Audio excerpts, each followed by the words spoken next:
Bonjour, nouvelle vidéo sur un PC Asus. Le CPU a été remplacé. Jusque-là, rien de spécial.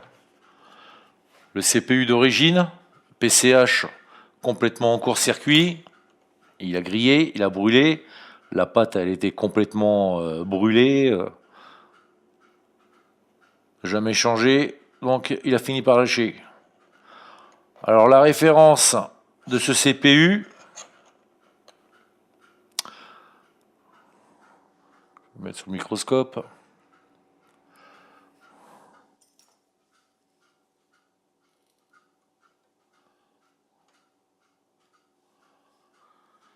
C'est un SR2ZV. Et ça, c'est la référence définitive du CPU.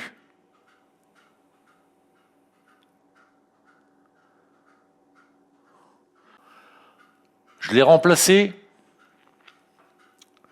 par un autre CPU qui n'a pas la même référence. Donc là, on va passer en externe. Alors voilà. Là, c'est le CPU, le nouveau CPU que j'ai commandé. Sa référence, c'est QKJW.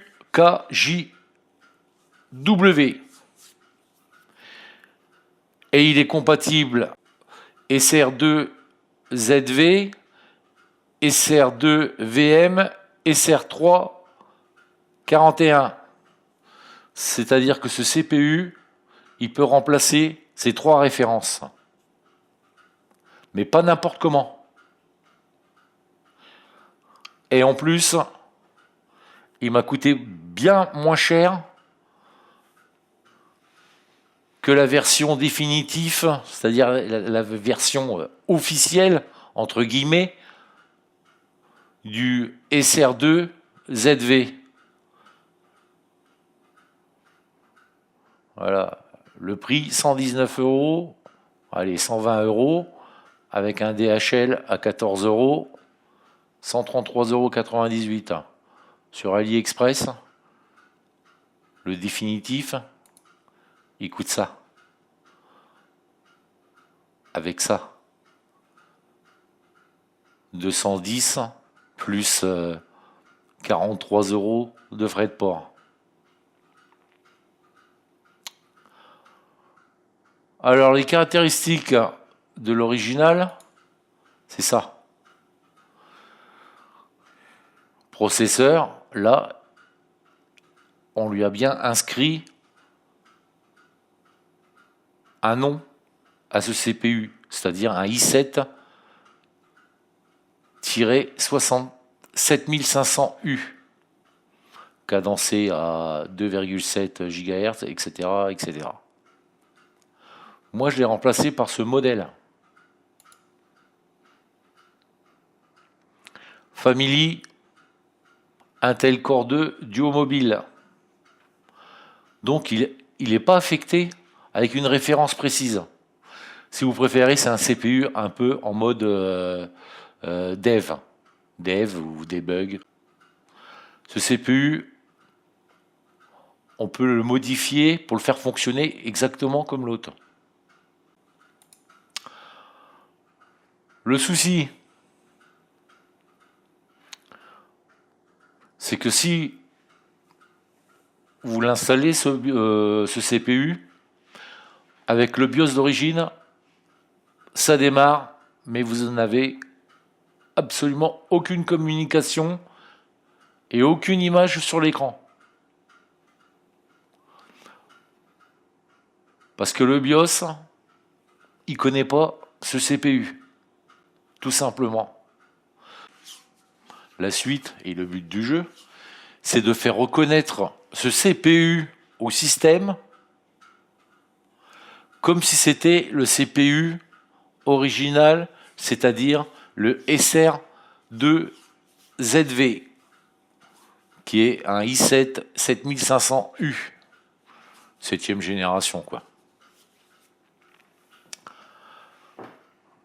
Alors on va procéder de cette manière. Parce que s'il n'y a aucune modification, ça ne fonctionne pas.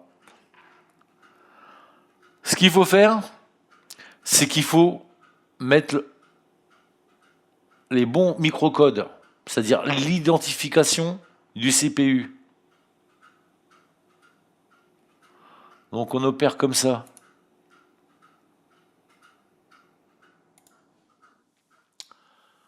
Là j'ai mon BIOS d'origine. Le UX330U, ça c'est la machine. Ça c'est l'Asus, c'est le modèle UX330U. Celui-là, il est d'origine. C'est le BIOS d'origine. Donc, backup. Ensuite, je sais que le CPU, celui-là, le QKJW, son identification, c'est ID406E8. C'est l'identification obligatoire.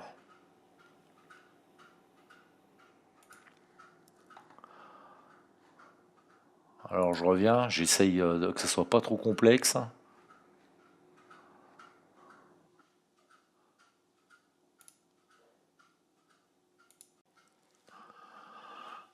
Donc je disais, pour être sûr que le BIOS il est compatible actuellement avec ce nouveau processeur, on lance outil BIOS, UEFI Tool, Open Image, celui d'origine, le BIOS d'origine, voilà, telle image. Et là tout en bas ce que je vois, microcode CPU signature. Alors j'ai un 46E3H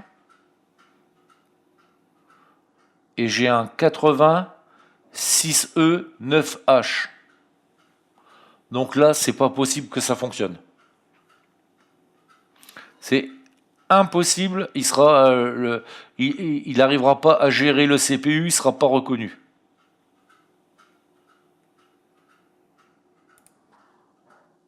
Il me faut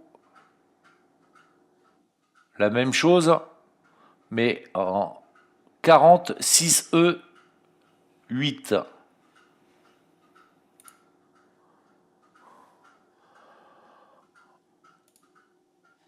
Alors, maintenant, on va passer à la modification. J'ai besoin d'un BIOS où je peux récupérer le microcode qui convient bien. Celui-là. Donc, moi, j'ai besoin de savoir si le microcode, la signature, elle est dans ce BIOS. Je fais ça. Extraction, MC Extractor, outil BIOS.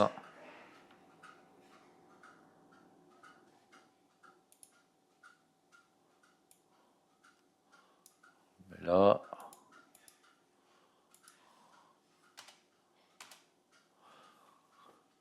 Et là, on voit toutes les signatures de CPU qu'il y a à l'intérieur. Donc j'ai le 46E3 no, et là j'ai mon fameux 46E8 que j'ai absolument besoin. Mais pas que. Donc ça c'est bon. J'ai bien la signature qui correspond pour ce modèle de PC et pour ce modèle de CPU. Je sors.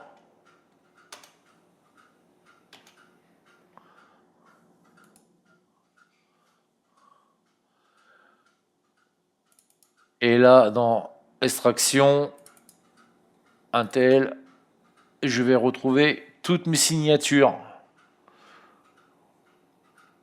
C'est tout des morceaux de code. Donc voilà à quoi ça ressemble. Ça, c'est la signature. Et ça donne le modèle. Ça donne pas le modèle, hein, ça donne pas le nom. Hein. Mais quel type de CPU, ça va donner quel type de CPU c'est. Donc on sait que c'est un CPU de la série i7 en série 7000.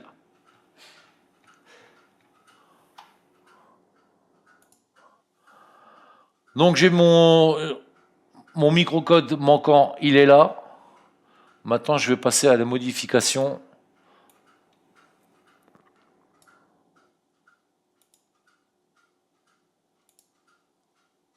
de mon BIOS original. Et là je vais utiliser MMTool.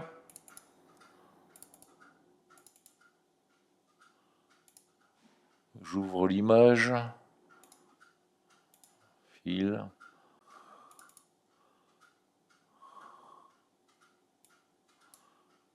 Et je vais utiliser le fichier d'origine. Lecture. Voilà. Et maintenant, je vais directement dans CPU Patch.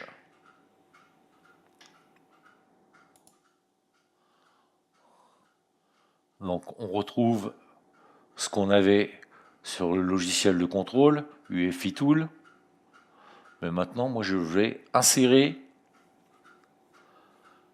les microcodes, signatures que j'ai besoin pour faire tourner ce CPU correctement comme l'original. Donc, je vais dans MC Extractor, Extracted, Intel.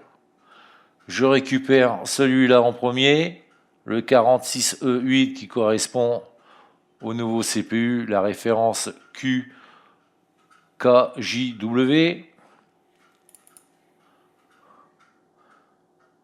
On coche insertion patch data, on applique, il a été rajouté, mais c'est pas suffisant. Ça fonctionnera pas encore. J'ai besoin de celui-là.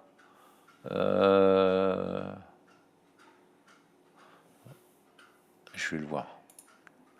J'ai besoin du 86E9, mais en version, là j'en ai plusieurs. Mais je veux la version 2016. La 8. 2016. Là c'est daté, on va dire août 2016. Et j'ai besoin de l'insérer aussi.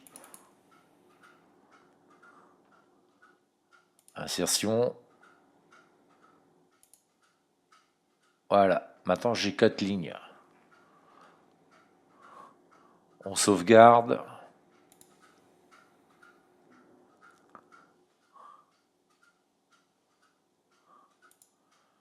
C'est fait. Et normalement, si je recontrôle le BIOS,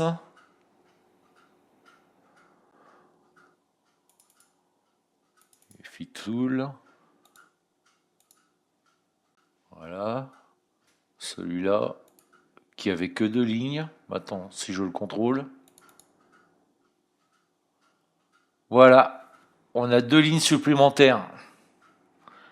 Et là, on a bien notre 46E8H.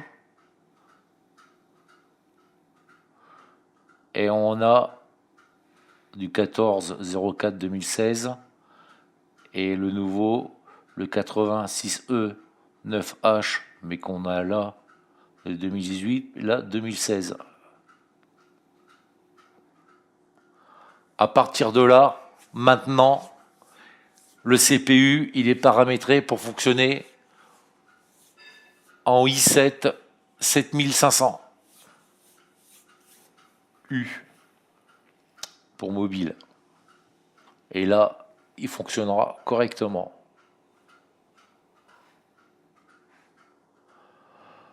Donc, ça c'est la première phase. Ensuite, on fait un mi-région. Là, il est là, le fichier. Donc ça, c'est mon fichier final. Ça, c'est le fichier modifié avec mes signatures CPU et comment ils doivent fonctionner, à quelle fréquence, etc., etc. Et là, le mi-région propre qui a été appliqué et tout reparamétré avec l'outil Intel. Donc à partir de là, c'est ce fichier-là que je reprogramme dans le BIOS, dans les PROM BIOS de cette machine.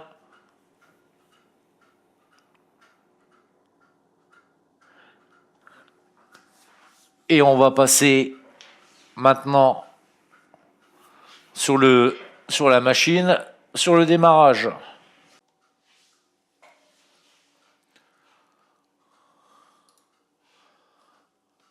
Voilà.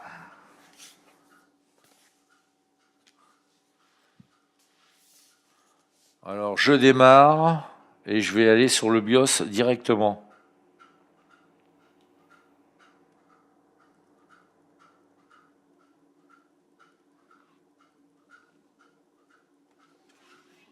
Il démarre parfaitement.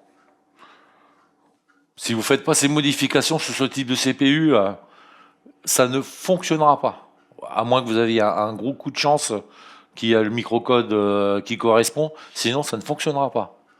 Par contre, on voyait dans les caractéristiques qu'il était à 2,2 GHz. Là, il est à 2,60. Et par contre, on ne voit pas qu'il s'appelle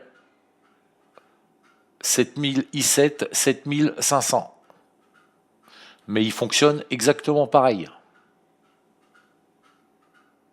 Il n'y a aucun problème.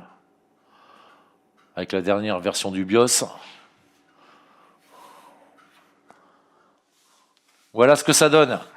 Et comment réparer une carte mère en remplaçant un CPU pour beaucoup moins cher. Et avec les mêmes performances. Ou quasiment les mêmes performances. Ils disent 2,70, là, je vois 2,60, mais par rapport à la différence de prix, il n'y a même pas photo. Allez, on sort.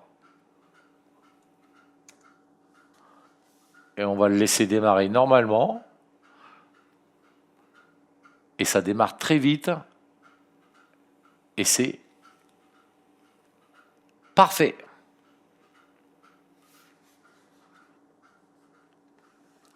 Je vais refaire un démarrage. Là, il y a le nom du client. Redémarrer.